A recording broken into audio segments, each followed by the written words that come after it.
सहयोग से होगा सर्वोदय, सहयोग से होगा सर्वोदय। सब सुनो हे इंसानों, सहयोग करो, सहयोग करो, ओ प्रभु की संतानों, ओ प्रभु की संतानों। अब दूर नहीं मंजिल अपनी, ओ शांति के परवानों। सहयोग करो, सहयोग करो, ओ प्रभु की संतानों, ओ प्रभु की संतानों।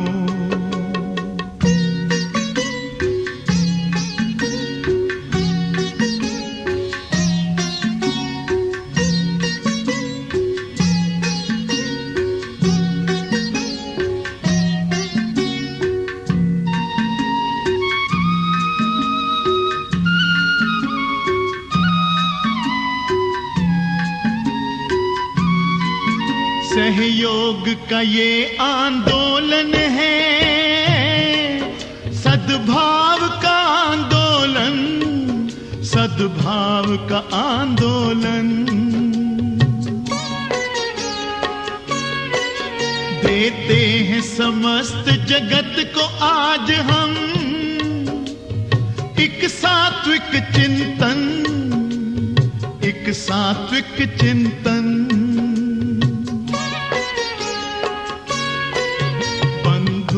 भाव के गौरव को,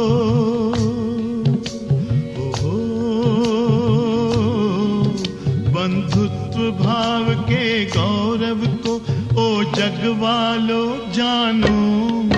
सहयोग करो, सहयोग करो, ओ प्रभु की संतानों, ओ प्रभु की संतानों।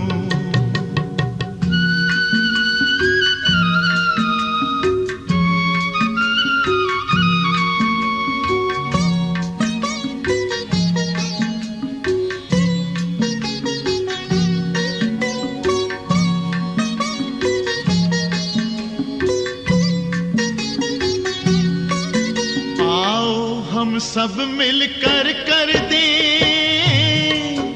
इस विश्व का रूप नया, इस विश्व का रूप नया। हर एक मानव में प्रेम जगे, हर एक मानव में दया, हर एक मानव में दया। आपस के भाईचारे की,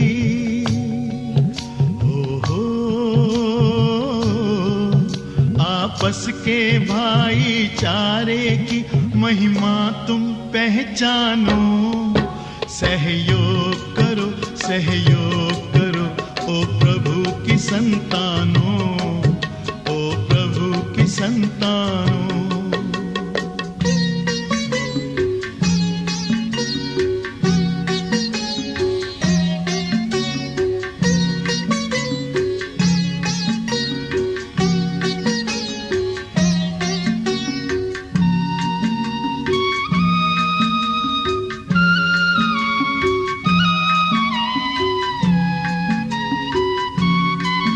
हम शुरू करें आओ फिर से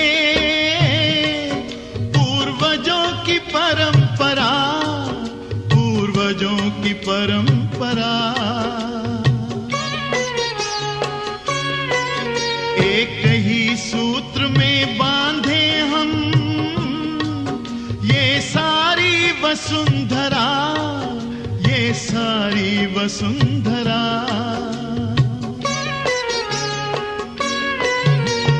जग में कोई पराया नहीं, इस जग में कोई पराया नहीं, सबको अपना मानो। सहयोग करो, सहयोग करो, ओ प्रभु की संतानों, ओ प्रभु की संतानों। सहयोग योग से होगा सर्वोदय। सब सुनो हे इंसानों, सहयोग करो सहयोग करो, ओ प्रभु की संतानों, ओ प्रभु की संतानों, ओ प्रभु की संतानों, ओ प्रभु की संतानों, ओ प्रभु की संतानों, ओ प्रभु की संतानों।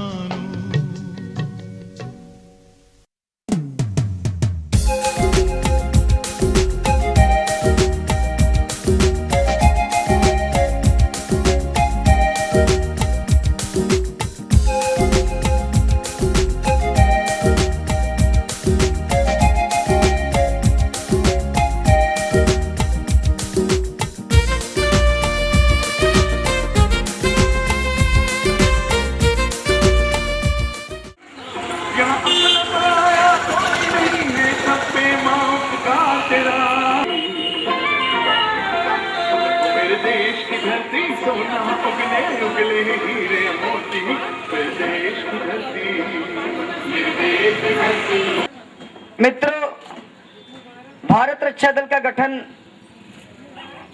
था।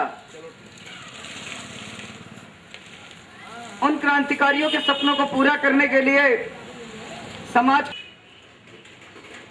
जिन शहीदों ने स्वप्न देखा था, उन शहीदों का भारत बनाने के लिए अभी में बहुत कुछ करना है। हमें लगता है कि हम लोग भटक गए।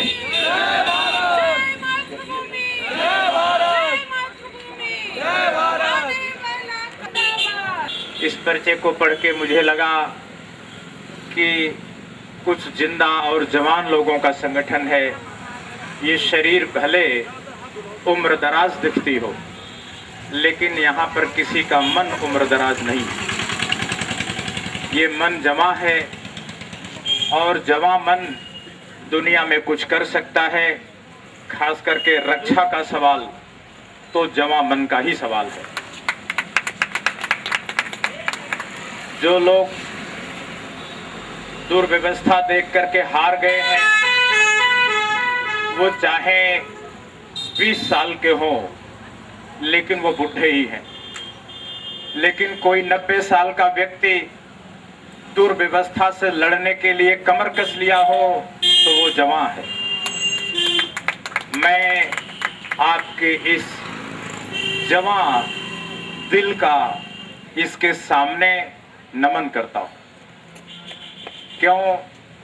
क्योंकि मैं इसी बिरादरी से आता हूं। मैंने अपनी 22 साल की उम्र में तय किया कि मेरे जैसे व्यक्ति की जिंदगी सरकार की सेवा में नहीं, जनता की सेवा में लगनी चाहिए, जिनको इसकी जरूरत है। और 22 साल की उम्र से आज 42 साल की उम्र तक मैंने अपना घर द्वार, अपनी जिंदगी के लिए कुछ भी नहीं किया। मैं दिल्ली में भारत की संसद में दखल देता हूं। लगभग 380 सांसदों को हमने गोलबंद किया हुआ है, लगभग सभी पार्टियों। मैं कहता हूं कि संसद में कुछ अच्छा हो रहा है तो आप सब लोग साथ दो। अगर संसद में कुछ गलत हो रहा है तो सब मिलकर के उसको रोको। मैं ये चाहता हूं कि इस देश में नेताओं की हैसियत उस गाड़ी के ड्राइवर की है जिस गाड़ी पर हम आप सवार हैं। अगर ड्राइवर गलती करेगा तो जो सवारियां हैं उनकी जिंदगी बचने वाली नहीं है। इसलिए राजनीति करना आज देश की जरूरत नहीं है, बल्कि राजनीति को सुधारना आज देश की बड़ी जरूरत है। मैं भारत रक्षा दल के लोगों से, इनके पदाधिकारियों, कार्यकर्ताओं, सदस्यों से निवेदन करता हूं कि आप लोग राजनीति से बेरुखी नहीं, बल्कि तय करिए कि हम राजनीति को सुधार के ही दम लेंगे। राजनीति करने से मैं भी चाहता हूं कि आप दूर रहें, लेकिन मैं चाहता हूं कि राजनीति करने से भले दूर रहें, लेकिन राजनीति को सुधारने के काम से दूरी ना बनाएं। इसके सुधारने का काम करें। मैं आप लोगों को ये भी निवेदन करना चाहूंगा कि अगर आपका कपड़ा गंदा हो जाए तो उस कपड़े पर थूकने से, उसको गाली देने से वो साफ नहीं हो सकता। अगर आपका कपड़ा गंदा हो गया है तो उस गंदे कपड़े पर साबुन लगाना होगा, जब उसको धोएंगे तो साफ होगा। इसी तरह हमारी राजनीति आज गंदी हो गई और इस गंदी राजनीति को जितनी गाली देंगे वो और गंदी होती जाएगी। इसको साबुन लगा के इसको धोना होगा। अगर आप ये सोचते हैं कि हम धोने से नहीं, जिस तरह कवि सम्मेलनों पर नेताओं को गाली दी जा रही है, देश में जितने भी मंच हैं सब पर नेताओं को गाली दी जा रही है, गाली जितनी दी जा रही है राजनीति उतनी गंदी हो रही है, ये सुधर नहीं रही। नेताजी सुभाष चंद्र बोस यह भी एक नेता थे, बल्कि नेता शब्द का जन्म भी वहीं से हुआ। लेकिन नेताजी जैसे लोग उस समय की राजनीति में जो बैठे हुए ड्राइवर थे, अंग्रेज थे, उनको सुधारने और उनको भगाने का बीड़ा हाथ में उठाया था। आज उनकी प्रेरणा हमें यह नहीं कहती कि हम राजनीति से बेरुखी बरतें और हम आंखें दूसरी तरफ पलट लें, बल्कि ये कहती है कि अगर राजनीति पर गलत ड्राइवर बैठा है तो हम उसको उतार के सही ड्राइवर को बैठाएं। मैं इसके आगे भी कहना चाहूंगा कि केवल राजनीति के ड्राइवर को, उसकी कार के ड्राइवर को ही देखेंगे तो समस्या खड़ी होगी। कई बार ऐसा होता है कि गाड़ी का ड्राइवर तो ठीक होता है लेकिन गाड़ी का इंजन खराब होता है। इसलिए आप कभी एक ड्राइवर को बैठाएंगे, उसको उतारेंगे, कहेंगे गाड़ी चला नहीं पा रहे तुम, दूसरे को बैठाएंगे, तीसरों को बैठाएंगे, आप गाड़ियों के ड्राइवर को बदलते रहेंगे और गाड़ी धुआं देती रहेगी, गाड़ी आगे चलेगी नहीं। इसका मतलब ये भी हुआ कि हो सकता है कि गाड़ी के ड्राइवर में गलती ना हो, गाड़ी के इंजन में गलती हो। और गाड़ी, ये देश रूपी जो गाड़ी है, ये भारत रूपी गाड़ी है, इस गाड़ी के इंजन का नाम इसके संविधान और कानूनों को कहते हैं।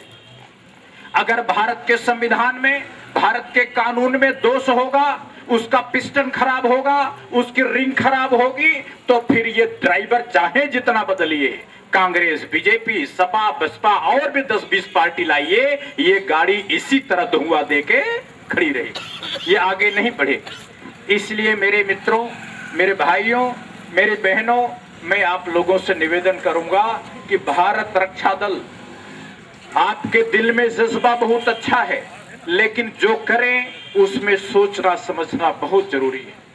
मैं संदर्भवश, प्रसंगवश कहना चाहूंगा कि आज मैं 1997 के बाद किसी भी ऐसी शादी में नहीं गया जो शादी अंतरजातीय नहीं थी। मैं केवल अंतरजातीय शादियों में ही जाता हूं, क्योंकि मैं मानता हूं कि भारत की एकता के सामने सबसे बड़ी चुनौती यहाँ का जातिवाद है और जातिवाद को तोड़ने का सबसे बढ़िया तरीका अंतरजातीय शादी है। अंतरजातीय शादियों से आप घृणा ना करें। मैं इसलिए आपको कहता हूं कि अगर आप कोई आम का पेड़ कहीं लगा दीजिए, उसमें से जब आम फले तो उसको फिर बो दीजिए, और जब तीसरी पीढ़ी का आम फले तो फिर बो दीजिए। तो जो पहली पीढ़ी का आम बड़ा बड़ा होता है, दूसरी का छोटा हो जाता है, तीसरी का और छोटा हो जाता है। जब आप 10 पीढ़ी गुजार देंगे तो जो 10वीं पीढ़ी का आम होगा वो बिल्कुल छोटी छोटी बर्र हो जाएगी। मतलब ये हुआ कि अगर आप अपनी ही जाति में शादी विवाह करते रहेंगे तो जेनेटिक्स का नियम है कि आपके बच्चों की बुद्धि लगातार कमजोर होते इतनी कमजोर हो जाएगी कि पूरी दुनिया शासक बन जाएगी और भारत गुलाम बन जाएगा। अगर आप चाहते हैं कि भारत की रक्षा वास्तव में हो तो जरूरी है कि देसी आम नहीं, कलमी आम लगाओ। और कलमी आम का तरीका है 2 जातियों में शादी, 2 धर्मों में शादी। अगर आप जातीय शादियों अंतरजातीय शादियों और अंतर धार्मिक शादियों के पक्ष में जाएंगे तो निश्चित रूप से भारत को एक ताकतवर सपूत दे पाएंगे। और अगर आप गंदे तालाब में अपनी ही जाति में शादी करते रहेंगे तो देश का ही नुकसान नहीं करेंगे, आपका बच्चा कंपटीशन में फेल हो जाएगा, दूसरे लोग बाजी मारेंगे। भारत में कायस्थ जाति एक ऐसी जाति है जो बुद्धि में सबसे तेज मानी जाती है। इसके पीछे इतिहास पढ़ें, जब सन 200, 300, 400 के दौरान सामंतों का शासन था, उन सामंतों के शासन में जितने भी सामंत थे, उन सामंतों के जो मुंशी थे, उन मुंशियों के कोई पाल था, कोई कुर्मी था, कोई यादव था, कोई ब्राह्मण था, कोई दलित था, सारे मुंशियों को अमीर हो गए, पैसा आ गया तो उनके लड़कियों को दामाद मिलने बंद हो गए, क्योंकि उनकी जाति के सारे लोग गरीब और एक मुंशी जी अमीर। तो अब अमीर की शादी गरीब घर में हो कैसे? आप सोचिए कि अगर आपकी लड़की लखनऊ रहती है तो किसी गांव में गोबर पाथने वाले के यहाँ शादी कर पाएंगे? नहीं कर पाएंगे। जब शादी नहीं होने लगी तो काशी के पंडों के साथ इन्होंने मशविरा किया कि गुरुजी कोई मार्गदर्शन करो। तब एक पुराण लिखा गया, चित्रगुप्त पुराण, आपने नाम सुना होगा। ये चित्रगुप्त पुराण ने कहा कि ये जो कलम के लोग होते हैं ये एक जाति के लोग हैं, ये जितने मुंशी हैं चाहे किसी जाति का हो, आपस में शादी विवाह करना शुरू करो। इस तरह से जो मुंशियों ने शादी की वह जाति बाद में कायस्थ समाज के रूप में आज प्रसिद्ध हुई। आज जो कायस्थ समाज के पास बुद्धि ज्यादा है वो कलमी है, वो कलम के कारण है। इसलिए अगर आप यह कलमी जाति पैदा करेंगे तो भारत एक बनेगा, जातिवाद खत्म होगा और भारत का शासन, भारत का परचम पूरी दुनिया में लहराएगा। और मैं दूसरी बात, मैंने आपके परिचय में पढ़ा कि लोकपाल के मामले में भारत रक्षा दल समर्थन करेगा। अगर भ्रष्टाचार के खिलाफ कोई लड़ाई चल रही हो और आप उसके समर्थन में ना उतरें तो निश्चित रूप से यह कायरता है। अगर गरीबी के खिलाफ, अगर बेरोजगारी के खिलाफ, अगर आतंकवाद के खिलाफ कोई लड़ाई चल रही हो, आप उसमें ना उतरें तो समझो ये कायरता की बात है।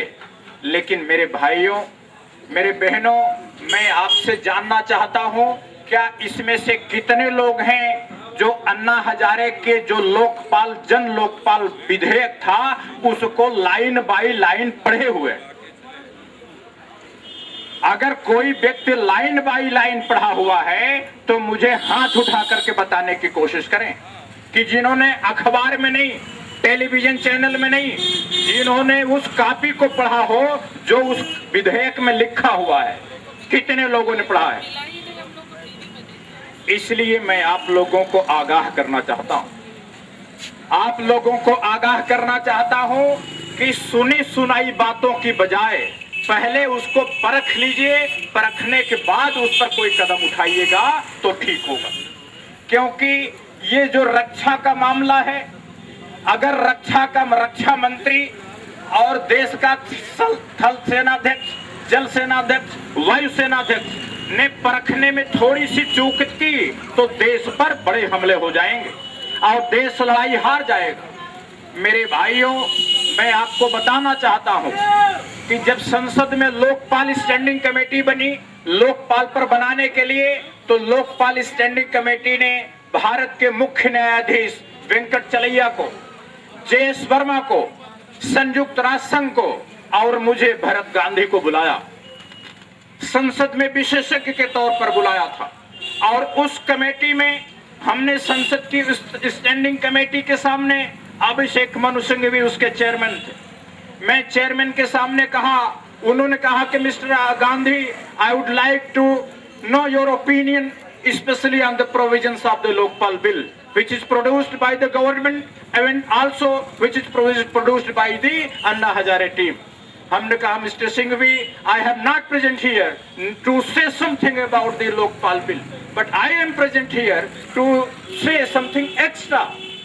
What is my opinion on Lokpal bill? I have introduced earlier, and I have submitted that very document before 2 months earlier. मैंने उनको कहा कि ये देश में एक बड़ी समस्या है। भ्रष्टाचार के खिलाफ जयप्रकाश आंदोलन हुआ था, आप जानते हैं, और बल्कि कई लोग यहाँ भुक्तभोगी भी होंगे। मिश्रा जी को बहुत अच्छी तरह से पता होगा।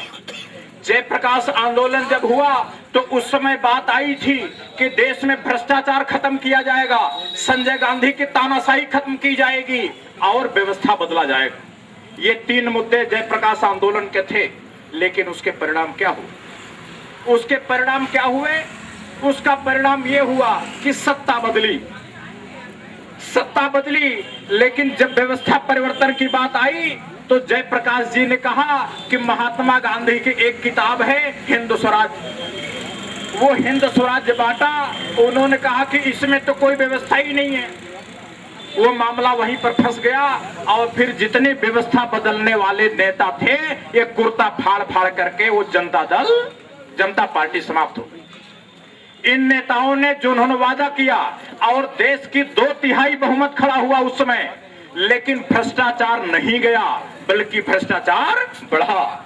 जिन नेताओं ने कहा था कि हम देश पर मरने वाले लोग हैं, वो नेता चौधरी चरण सिंह, मोरारजी देसाई के बीच कुर्ता फड़ावल हुई और कुर्ता फाड़ के केवल 2 साल में सरकार गिर गई। इसके बाद विश्वनाथ प्रताप सिंह ने बीड़ा उठाया कि राजीव गांधी ने फोर्स में दलाली ली है और हम भ्रष्टाचार को खत्म करेंगे। लेकिन बीपी सिंह की रथ पर जितने देश के बेईमान थे वो सब उस रथ पे सवार होकर दिल्ली पहुंचे थे, आप सब लोगों को मालूम है। उसमें क्या हुआ कि एक एक आदमी जो कई देश प्रदेशों के मुख्यमंत्री बने, आज उनका नाम लेने की जरूरत नहीं है, लेकिन तमाम लोग जेल गए, घोटाले किए, 6-6 महीने 3-3 साल जेलें काटी। वो कौन लोग थे? जो भ्रष्टाचार विरोधी आंदोलन के रथ पर सवार होके आए थे। मेरे भाइयों, मैं आपको 2 कहानियां बताना चाहूंगा कि इंदिरा गांधी ने एक आयोग बनाया था, कुदाल कमीशन। कुदाल आयोग ने रिपोर्ट दी थी संसद में कि जो जयप्रकाश आंदोलन था उस आंदोलन का पूरा पैसा अमेरिका का फोर्ड फाउंडेशन उठा रहा था। यानी अमेरिका ने भारत में दखल देने के लिए इस आंदोलन को पैसा $50 करोड़ उस समय सन 74 में, आज की रकम कितनी बड़ी रकम होती है, $50 करोड़ की रकम से यह आंदोलन चल रहा था। दूसरी बात मैं बीपी सिंह की बताऊं, बीपी सिंह के आंदोलन में सारे भ्रष्ट नेता दिल्ली तक क्यों पहुंचे? इसके पीछे बड़ा कारण था कि देश के उद्योगपतियों ने बीपी सिंह को जबरदस्ती वित्त मंत्री के पद से हटा के रक्षा मंत्री बनवा दिया था और बीपी सिंह ने अपने अपमान का बदला लेने के लिए राजीव गांधी के आरोप लगाया था कि वो फोर्स का दलाली लिया। लेकिन जब अदालत में मुकदमा चला 15 साल, तो 15 साल तक अदालत में यह साबित नहीं हो पाया कि राजीव गांधी ने दलाली ली थी और मुकदमा समाप्त खत्म हो गया। मैं इन 2 कहानियों के बाद तीसरी कहानी पर आना चाहता हूं, अन्ना हजारे के आंदोलन पर। अन्ना हजारे का आंदोलन भ्रष्टाचार के खिलाफ चला और जब 4 अप्रैल को यह आंदोलन जंतर मंतर पर पहुंचा तो मैं वहां मौजूद था, क्योंकि अन्ना हजारे जी, अरविंद केजरीवाल, ये सारे के सारे हमारी मित्र मंडली में पहले से शामिल थे। लेकिन दुर्भाग्य की बात यह थी कि इन लोगों ने जब बिल बनाया तो मुझे उस बिल में शामिल नहीं किया। लेकिन अच्छी बात है, कोई कार्यकर्ता कर ले काम, बड़ी खुशी की बात है। लेकिन जब टेलीविजन वाले कवरेज किए, वहां पर कुल मिलाकर के 50 आदमी जंतर मंतर गए थे, कुल 50 आदमी। और जब टेलीविजन वाले दिखाना शुरू किए तो सबने कहा कि जंतर मंतर चलो देखें क्या है। तो इतने दर्शक इकट्ठा हो गए देखने वाले कि वो हो गए हजारों में, और उनका टेलीविजन वाले दिखाने लगे कि ये लोग कार्यकर्ता हैं। मेरे भाइयों, कभी आपने सुना कि किसी आंदोलन का 24 घंटे रिकॉर्डिंग हो रही हो, 24 घंटे एक ही समाचार आ रहा हो, और जितने टेलीविजन चैनल हैं 100% चैनल 100% खबर एक ही दे रहे हो? कोई शंका आपके मन में नहीं हुई? इसके पीछे एक अंदर की कहानी, इसके पीछे एक ऐसी खतरनाक कहानी थी जो निश्चित रूप से आप लोगों को जानना चाहिए इंटरनेट पर हमने सब लोड कर रखा है। इंटरनेट पर लोकपाल के नाम से भरत गांधी लोकपाल टाइप करेंगे, सब अंदर की कहानी है। आपके लखनऊ में एक अखबार है कैनविस टाइम्स, लखनऊ में कैनविस टाइम्स के नाम के एक अखबार है जिसपे उसने कवर स्टोरी छापी थी उसी समय। मेरे भाई मेरे बहनों, मैं केवल एक उदाहरण दे के बात आगे बढ़ाऊंगा, इस लोकपाल को यही छोड़ूंगा। कारण यह है कि भारत की रक्षा करना आप लोग अपना संकल्प मानते हैं, लेकिन अगर अन्ना हजारे का लोकपाल बिल बन जाता तो जानते हैं कि उस लोकपाल को कौन बनाता? उन्होंने अपने विधेयक में क्या लिखा है? उन्होंने विधेयक में लिखा है कि भारत का लोकपाल बनाएंगे जो 10 आदमी की कमेटी होगी, उसमें प्रमुख भूमिका 2 आदमी की होगी, उनका वो होंगे मैग्सेसे पुरस्कार प्राप्त लोग। और ये मैग्सेसे पुरस्कार कौन देता है? अरविंद केजरीवाल और किरण बेदी, 2 लोग मैग्सेसे पाए हैं। तो 2 लोग चूंकि कमेटी में थे आंदोलन की, तो इसलिए रखा कि 2 ही। वैसे तो लखनऊ का संदीप पांडे भी पाया है बेचारा, लेकिन संदीप पांडे का नाम नहीं रखा। मेधा पाटेकर ने भी पाया है मैग्सेसे पुरस्कार, लेकिन मेधा का नाम नहीं रखा। केवल 2 लोग, केजरीवाल और किरण बेदी। मैं आप लोगों से कहना चाहता हूं कि अगर भारत में लोकपाल को बनाएगा मैग्सेसे पुरस्कार पाने वाले लोग, और उस लोकपाल को बनाएंगे कौन?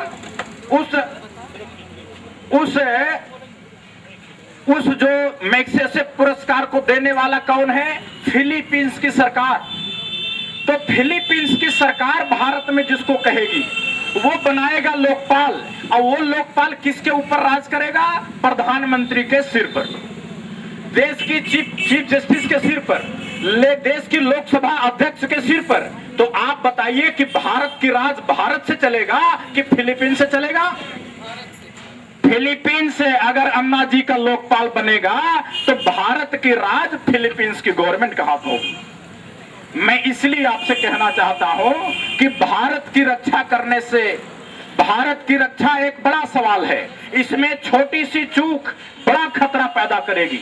और जितने ये 2G स्पेक्ट्रम घोटाले में रतन टाटा फंसे थे आप जानते होंगे, अनिल अंबानी फंसे थे आप जानते होंगे, रवि रुइया फंसे थे आप जानते होंगे, नेता और अफसर तिहाड़ जेल चले गए, लेकिन उद्योगपतियों में एक भी उद्योगपति को पुलिस गिरफ्तार नहीं कर पाई। कारण वही जो 13 उद्योगपति जो नहीं गिरफ्तार हुए थे, वो सरकार को गिराने के लिए ये आंदोलन को पैसा दे करके टेलीविजन चैनल को लगाए थे।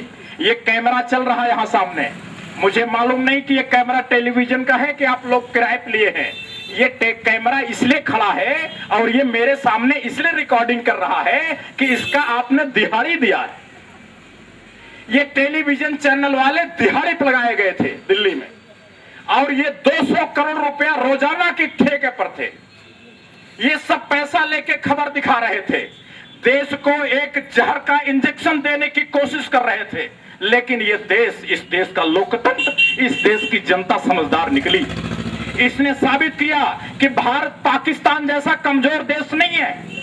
यह साबित किया कि भारत की जनता एक मजबूत लोकतंत्र है, एक मजबूत राष्ट्र है, और इसको तोड़ना, इसके शरीर में जहर का इंजेक्शन मारना बड़े बड़े लोगों के बस की बात नहीं है।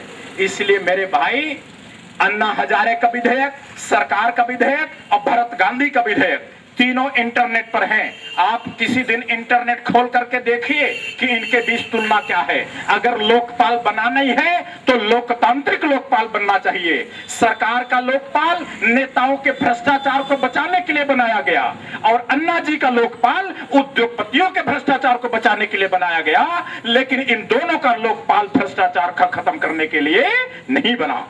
इसलिए मेरे भाई, जनता का संबंध देश से है, राष्ट्र से है, भारत से है। इसलिए हम कोई भी कदम उठाएं तो सोच समझ कर उठाएं। मुझे पूरा भरोसा है, आपके वक्ताओं ने, अभी शर्मा जी संचालन कर रहे थे, मैंने आप लोगों की बातें सुनी है। आप लोग एक ऐसे लॉन्चर हैं कि अगर कोई भी उपग्रह उस भारत रक्षा दल रूपी लॉन्चर पर रख दिया जाए तो वो बिल्कुल आसमान में ही जाएगा, धरती पर वापस गिरने वाला नहीं है। ये जाएगा, लेकिन मैं मेरे भाइयों, मेरे बहनों, मैं आपसे कहना चाहता हूं कि उपग्रह जो रखोगे वो ध्यान करके रखना कि वो उपग्रह असली हो, कहीं आसमान में जाके भी वो टेलीविजन का कवरेज ना दिखा पाए, वो असली हो। मैं अंत में आपको खिचड़ी खाने की अपील इस बात के साथ करना चाहूंगा, अपने वक्तव्य का समापन इस बात के साथ करना चाहूंगा कि ये खिचड़ी में सारी दालें नहीं है कि उड़द की, मूंग की, अरहर की, ये केवल खिचड़ी में सारी दाल चावल मिला के ना खाइए, बल्कि भारत में उधर जाके देखिए तमिलनाडु में, तो तमिलनाडु में राम के पुतले को जलाने वाले हैं और रावण के पुतले को पूजा करने वाले लोग हैं। और लखनऊ में उल्टा है, लखनऊ में उल्टा है, यहाँ राम के पुतले की पूजा करने वाले हैं और रावण के पुतले को जलाने वाले हैं। यहाँ पर इतनी भाषाएं हैं जितनी संसार में है। यहाँ पर कोई नेपाली जैसा दिखता है तो कोई जर्मन जैसा, यहाँ गोरे हैं, यहाँ काले हैं, यहाँ दुनिया में जितनी विविधता है वो सारी विविधता भारत में मौजूद है। तो ये विविधता में एकता देख पाने की ताकत दिव्य दृष्टि है, और ये सारी खिचड़ी मिला करके खाना, इसे भारत की संस्कृति कहते हैं। इसलिए आज भारत रक्षा दल ने जो खिचड़ी बनवाई है उसे केवल चावल की खिचड़ी मत समझना, इसे भारत की एक मिश्रित संस्कृति और एक साझी संस्कृति को समझ करके खाना। मैं इन्हीं बातों के साथ अपनी बात का समापन करता हूं। यहाँ पर CMS के PK सिंह जी आए हैं, हमारी कुछ किताब भी लाए हैं, उसमें अब ज्यादा कुछ तो संभव नहीं है, लेकिन वो आप किताब ले जाना चाहें तो ले जाएं। लेकिन मैं आप लोगों को कहूंगा कि मिलके रहिए, एक रहिए, जाति धर्म संप्रदाय की जो दीवार है उसको अपने बीच में मत आने दीजिए। जो खाइयां बनी हैं उन खाइयों पर पुल बना दीजिए, और पुल बना करके भारत की एकता और अखंडता और इसकी मजबूती को मजबूत करिए। मैं इन्हीं बातों के साथ अपनी बात का समापन करूंगा। जय लखनऊ, जय उत्तर प्रदेश, जय भारत, जय जगत, जय भारत रक्षा दल। धन्यवाद। आपने अपने विचारों से जो हमें प्रेरणा दी, जो आगाह किया, और खास तौर से वर्तमान राष्ट्रीय और अंतर्राष्ट्रीय राजनीतिक स्थितियों से जो रूबरू कराया है कि हमें सतर्क रहने की जरूरत है। हर चलने वाले उस सामाजिक जन आंदोलन से, राजनीतिक आंदोलन से अगर भारत की रक्षा हमें करनी है तो आप द्वारा दी गई जो टिप्स हैं, जो सावधानियां हैं, उनको मद्देनजर रखते हुए हम हर चीज को समझ सकते हैं और भारत की रक्षा करने में हम सफल हो सकते हैं। आपने जो जन लोकपाल बिल और वैधानिक लोकपाल बिल और जो आपने लोकतांत्रिक जन लोकपाल बिल की चर्चा करी है, निसंदेह बहुत ही सारगर्भित है, दूर अंदेशी एक ध्यान को रखते हुए उद्देश्य सहित सारगर्भित है। निश्चित रूप से हम सभी लोग यहाँ एक लंबे समय से बैठे हुए अपने वक्ताओं के, प्रबुद्ध वक्ताओं के विचारों को सुन रहे हैं और हम लाभान्वित हुए। खास तौर से अपने आमंत्रित मुख्य अतिथि महोदय के वक्तव्य से हम कृतज्ञ हैं। आप सभी के पुनः पुनः इस सामाजिक समरसता खिचड़ी भोज के अवसर पर, चूंकि काफी विलंब हो चुका है, हम पुनः सभी को आभार व्यक्त करते हुए, स्वागत करते हुए पुनः हार्दिक अभिनंदन नमन वंदन करते हैं। और हम अपने केंद्रीय अध्यक्ष परम आदरणीय श्री भागवत चौबे जी से अनुरोध करेंगे कि वो आए हुए अतिथियों का सम्मानित, हमारे बीच में श्री मिश्र जी जो संस्थापक संरक्षक सदस्यों में से हैं, वो आशीर्वचन स्वरूप 2 शब्द आपके सामने रखेंगे। तत्पश्चात फिर हार्दिक स्वागत और अभिनंदन कर रहे हैं। 2000 तालियों से आप इस्तकबाल करिए माननीय श्री वीरेंद्र कुमार मिश्रा जी। अपना विचार मैं रखूंगा क्योंकि समय काफी हो गया है। हमारे भारत गांधी जी ने काफी विस्तार से, काफी विस्तृत रूप में आपसे चर्चा की। एक तो भारत रक्षा दल जैसा नाम है कि भारत की रक्षा करने के लिए एक दल का गठन हुआ है जिसका नाम है भारत रक्षा दल। नाम से स्पष्ट है। हम लोग समाज की बेहतरी के लिए, भ्रष्टाचार दूर करने के लिए लड़ाई लड़ते हैं, प्रयास करते हैं, मगर लड़ाई किस तरह लड़ी जाए इसके बारे में जब तक हम लोग प्लानिंग नहीं करेंगे, कोई योजना नहीं बनाएंगे, तब तक कुछ संभव नहीं। कुछ लोग अगर ये सोचते हैं कि भ्रष्टाचार यहाँ की नस नस में समाया हुआ है, ये दूर नहीं हो सकता है। अधिकांश लोगों से आप बात करें तो लोग कहते हैं भ्रष्टाचार समाप्त होने वाला नहीं है। ये निराशावादी लोगों की सोच है और हम इस सोच से ऊपर उठकर काम कर रहे हैं। हमारा देश गुलाम था, 200 साल तक अंग्रेजों की दास्तान में जकड़ा रहा। उस समय किसी ने सपने में भी नहीं सोचा था कि हिंदुस्तान आज़ाद हो सकेगा। 1857 में एक चिनगारी सूझी क्रांति की। 90 साल के लंबे जिहाद के बाद, लंबे संघर्ष के बाद 1947 में देश आज़ाद हुआ। इस बीच पीढ़ियां बदल गई। आज भ्रष्टाचार के खिलाफ आवाज़ उठने लगी है, मगर भ्रष्टाचार न भाषण से दूर होगा, न अनशन से दूर होगा, न प्रदर्शन से दूर होगा। भ्रष्टाचार दूर करने के लिए हमें उसी तरह जुड़ना पड़ेगा जिस तरह एक सफाई कर्मचारी झाड़ू पंजा लेकर सड़क का कूड़ा दूर करने के लिए जुटता है, जिस तरह हम अपने घर का कूड़ा साफ करने के लिए झाड़ू का सहारा लेते हैं, इस तरह हमको समाज से भ्रष्टाचार की सफाई करनी होगी। ये संकल्प हमको लेना होगा, तभी भ्रष्टाचार दूर हो सकेगा। लोकपाल बिल की बात मैं बहुत संक्षेप में बता दूं। भारत गांधी जी ने काफ़ी विस्तार से बताया। लोकपाल बिल विधेयक एक महज कानून है। हमारे देश में 3 करोड़ 30 लाख कानून ऑलरेडी बने हुए हैं। ये सारे कानून देश और समाज की बेहतरी के लिए होते हैं। एक कानून और बन जाएगा तो कोई खास फर्क पड़ने वाला नहीं है। कानून को पालन कराने की जब तक दृढ़ इच्छा शक्ति हमारे अंदर नहीं होगी, शासन के अंदर नहीं होगी, सरकार के अंदर नहीं होगी, तब तक ये कानून बनते रहेंगे और लोग इसी तरह फिरते रहेंगे, कुचलते रहेंगे, दबते रहेंगे। दोस्तों, देवासुर संग्राम आंदोलन देवताओं और असुरों के बीच में आदिकाल से संग्राम होता आया है। अच्छाई और बुराई के बीच में आदिकाल से जिहाद होती आई है। हम एक और जिहाद की कल्पना करते हैं, एक और संघर्ष की घोषणा करते हैं। वो संघर्ष होगा देवताओं और असुरों के बीच में, सदाचार और कदाचार के बीच में, राष्ट्रवाद और जातिवाद के बीच में, बेईमानों और ईमानदारों के बीच में। एक सीमा रेखा हमको खींचनी पड़ेगी। इस पूरे देश में, पूरे राष्ट्र में सारे ईमानदार एक तरफ हो जाए, बेईमान दूसरी तरफ हो जाए, भ्रष्टाचारी एक तरफ हो जाए, सदाचारी एक तरफ हो जाए, जातिवादी एक तरफ हो जाए, राष्ट्रवादी एक तरफ हो जाए, तब हम इस देश को, इस समाज को कुछ देने की काबिलियत रख सकेंगे। दोस्तों, हमें कहीं ना कहीं से जागरण शुरू करनी है। बिना जागरण के कोई विकास संभव नहीं है। खिचड़ी भोज का आयोजन है, ये समाजवाद का एक अच्छा नमूना है कि हम हर वर्ग के लोग, हर धर्म के लोग, हर समाज संप्रदाय के लोग एक साथ बैठकर एक परिवार के रूप में खिचड़ी भोज कर रहे हैं और यही संदेश पूरे देश में, पूरे राष्ट्र में जाना चाहिए। इन शब्दों के साथ मैं अपना विचार समाप्त करता हूँ, विराम देता हूँ। जय भारत, जय माता। जो कि हम लोग 1997 से करते चले आ रहे हैं, आज हम उसको इस लगड़ा फाटक 147 ताल कटोरा रोड, प्रगतिशील व्यापार मंडल, ब्रह्म अनुभूत समाचार पत्र और भारत रक्षा दल के तरफ से ये खिचड़ी भोज कार्यक्रम किया जा रहा है। और यहाँ पर आए हुए सभी हमारे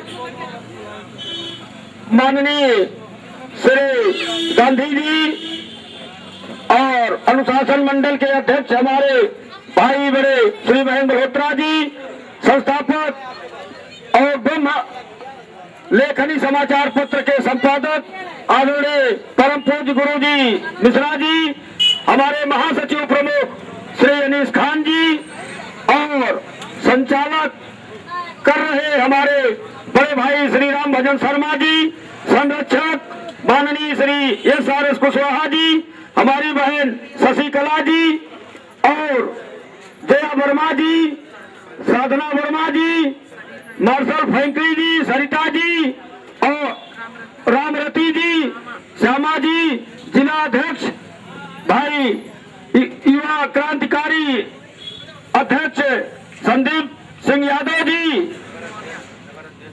नगर अध्यक्ष सिद्धेश शर्मा जी और हमारे केंद्रीय कोषाध्यक्ष भाई सुग्रीव मौर्य जी, जिनके स्थान पर ये भोज का कार्यक्रम हो रहा है, राजेंद्र सिंह लाल बहादुर जी और जिले के महामंत्री पृथ्वी पाल जी, संरक्षक रामपाल शर्मा जी और हमारे तमाम व्यापार मंडल के सभी सम्मानित सदस्य, वार्डों के सभी पदाधिकारी, वसीम भाई मीडिया प्रभारी जी, और जो भी छूट गए हो, नीरज यादव, अमित यादव जी, सभी लोगों को, जो वार्ड अध्यक्ष आए हुए हैं उनका, शिव प्रसाद जी का, और इकबाल हमारे बड़े भाई, ब्रह्म लेखनी समाचार पत्र के प्रबंधक भाई मोहम्मद इदरीस जी, और तमाम जिनका नाम हम नहीं ले पा रहे हैं या समय के अभाव में खिचड़ी भोज शुरू करने के कारण आप सभी लोग हमें क्षमा करिएगा। हमारे इस कार्यक्रम में आए हुए सभी अतिथियों का हम सम्मान स्वागत करते हैं और ईश्वर से कामना करते हैं आपके परिवार के, आपके बच्चों को, इस देश को, प्रदेश को, जिला को, वार्ड को, सबको भगवान सद्बुद्धि दे और खुशी खुशी आपका पूरा परिवार जीवन व्यतीत हो और आने वाला कल भी आपका सुखमय हो। साथियों, मैं ज्यादा कुछ न कहते हुए इस बात को खत्म करूंगा कि साथियों, ये भारत रक्षा दल 128 नौजवानों के रक्त की तिलक लगाकर, मां गोमती को साक्षी मानकर, उन वीर शहीदों के सपनों को साकार करने के लिए बना था, जिन्होंने 18 साल, 22 साल, 25 साल की उम्र में इस देश को आजाद करने के लिए हंसते हुए, वंदे मातरम बोलते हुए फांसी को चूम लिया, गोली को खा लिया। साथियों, इसलिए नहीं बनाया गया था ये भारत रक्षा दल कि आज जिस तरीके से हमारी मातृभूमि को, चाहे अधिकारी हो चाहे नेता हो, एक भ्रष्टाचार दानों के रूप में जिस तरीके से नोच रहे हैं, खसोट रहे हैं, ये लक्ष्य हम लोगों का नहीं था और न है और न आगे रहेगा। इस देश की रक्षा के लिए, मातृभूमि की रक्षा के लिए हम भारत रक्षा दल के वीर सैनिक सपूत अपने प्राणों की भी कुर्बानी देनी पड़े तो हम इस पीछे नहीं हटेंगे। इन सब बातों के साथ मैं हमारे अनुशासन मंडल के अध्यक्ष बड़े भाई महेंद्र मल्होत्रा जी को देता हूँ। जय मातृभूमि, जय भारत। सबका स्वागत तो हमारे केंद्रीय अध्यक्ष ने कर दिया है। अब मैं आप लोगों को, क्योंकि सबको भूख लगी होगी, इसलिए खिचड़ी का जो है न्योता देता हूं कि आप जो है सब लोग जो है खिचड़ी का जो है खा के ही जो है जाएंगे और खिचड़ी का जो है खाएं। धन्यवाद। शासन समिति द्वारा आग्रह किया जा चुका है, आप सामूहिक रूप से खिचड़ी भोज का आनंद लें, इसका स्वाद लें और सभी जिले के जितने पदाधिकारी, नगर के पदाधिकारी हैं, उनसे ये आग्रह है कि वे खिचड़ी परोसने में सभी अपना अपना सहयोग करें। जो अतिथिगण यहाँ के ऊपर है, इनको भी ला करके खिचड़ी का भोज इनके सामने परोसे।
मेहमान जो हमारा होता है वो जान से प्यारा होता है।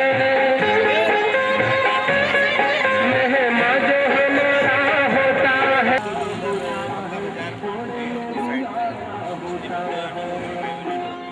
बच्चों के लिए जो धरती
रोटी को नहीं पूजा हमने, रोटी को नहीं पूजा हमने, अब हमको क्या सारी दुनिया से कहती है।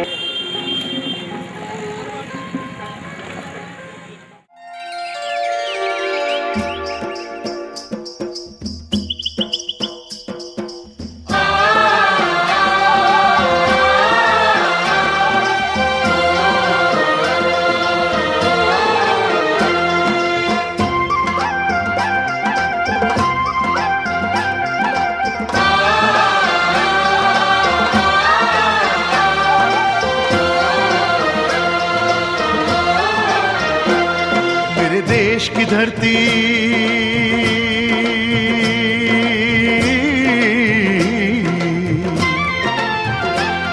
मेरे देश की धरती सोना उगले उगले हीरे मोती, मेरे देश की धरती, मेरे देश की धरती, मेरे देश की धरती सोना उगले उगले हीरे मोती, मेरे देश की धरती, मेरे देश की धरती।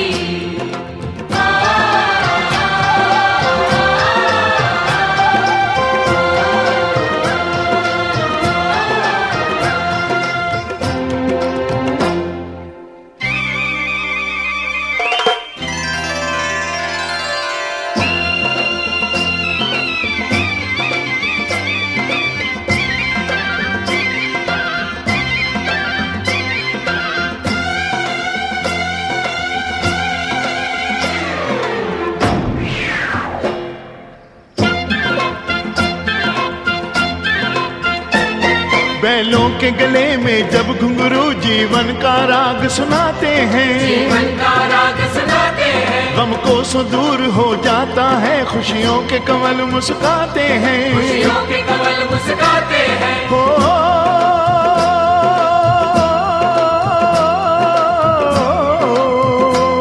सुन के रहट की आवाजें, सुन के रहट की आवाजें, यूं लगे कहीं शहनाई बजे, यूं लगे कहीं शहनाई बजे, आते ही मस्त बहारों के दुल्हन की तरह हर खेत सजे, दुल्हन की तरह हर खेत सजे। मेरे देश की धरती,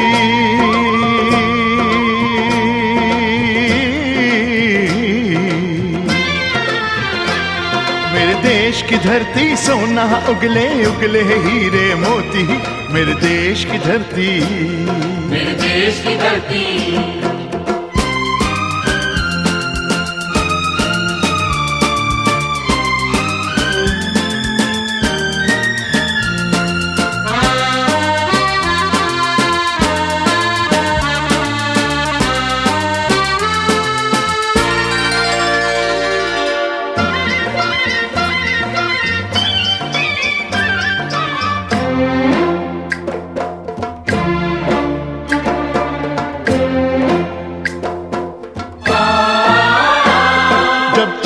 इस धरती पे हल ममता अंगड़ाइयाँ लेती है, अंगड़ाइयाँ लेती है, क्यों ना पूजे इस माटी को जो जीवन का सुख देती है, जो जीवन का सुख देती है। हो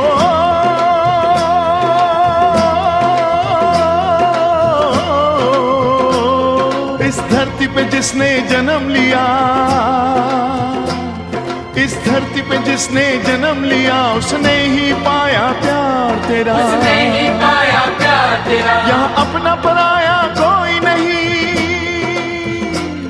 यहाँ अपना पराया कोई नहीं है, सब पे माँ उपकार तेरा,